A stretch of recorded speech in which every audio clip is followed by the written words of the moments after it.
Hi, in this video we're looking at recurring decimals and specifically converting from a recurring decimal to a fraction. Now when you're doing this work, the steps you set out are very important. The examiners want to see each of the steps.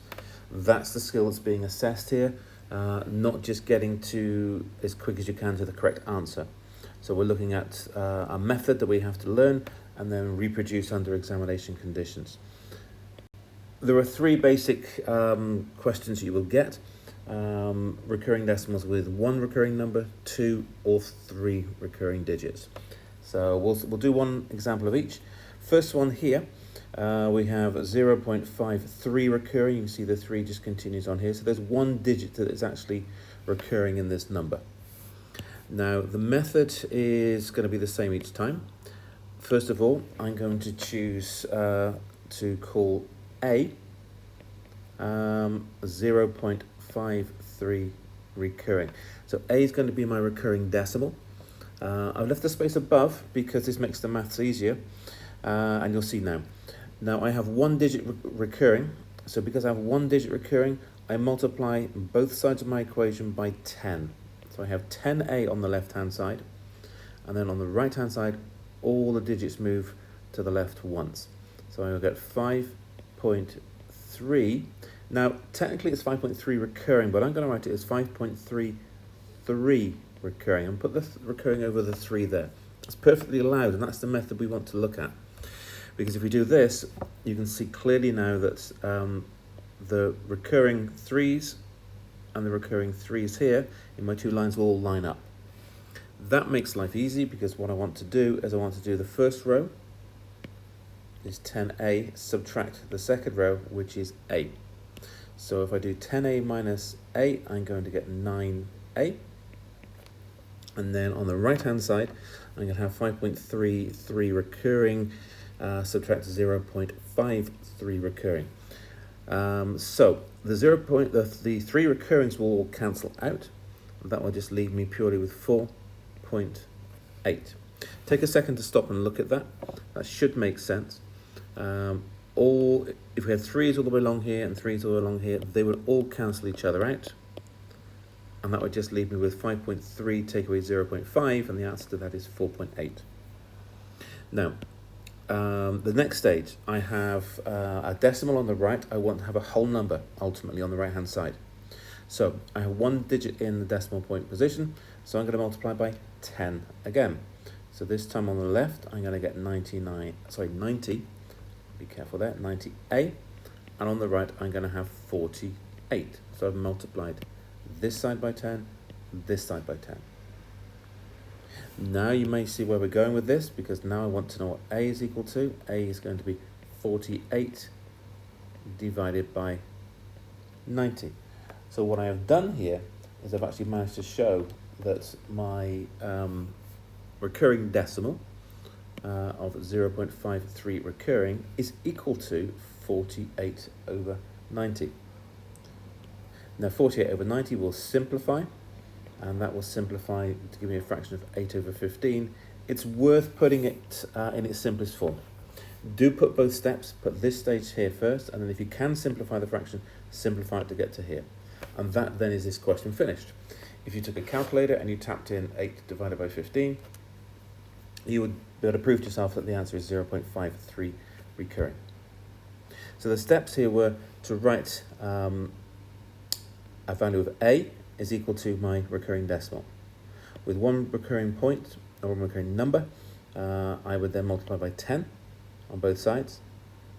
To create a new recurring decimal here, I would subtract one from the other, creating 9A on the left and just a decimal on the right, multiply by 10 to move everything across one, so that then I have a whole number here, and then I can simply divide by 90 to give my value of A, and then simplify. Let's have a look at another example. In the second example here, I have 2 digits recurring, 3 and 5. So my number is 0.135353535. So the method is the same as the previous. So I'm going to let A equal 0.135. And there's 2 things recurring here. It starts at the 3, finishes at the 5, so there are 2 dots. With 2 digits recurring, I want to multiply by 100 this time. I'm going to write that above. As you see, I left a line above where I put my A.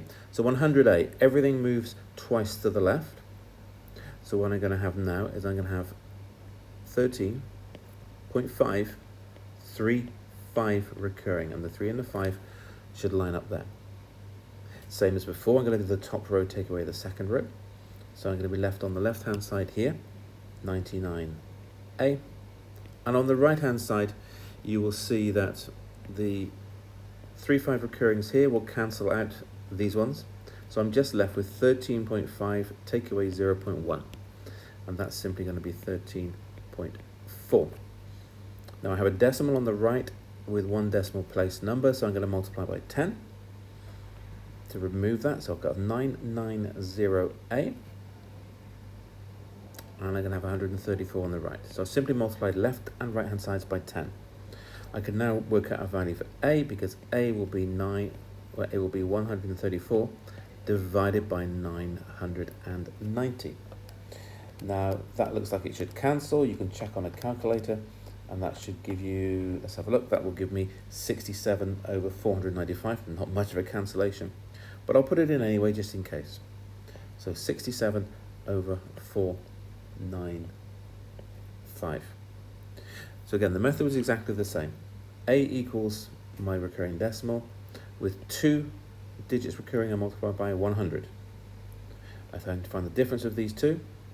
I'm left with a decimal here, a terminating decimal with 1 decimal place, so I multiply by 10.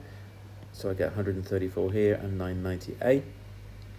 Then I divide by this coefficient here, and then I simplify through. With this final example, you can see there are 3 digits recurring. My number is 0.1235, and then it will go 235, 235, 235, and so on. The first digit recurring is the 2, the last one is the 5, and the 3 is in between, so that will also recur. Method is the same, so I would say A equals 0.1235, put a dot above the first and last digits that are recurring. I have 3 digits recurring, so this time I multiply by 1000. So I have 1000A equals, everything on the right hand side now moves 3 places to the left. So I will have 1, 2, 3,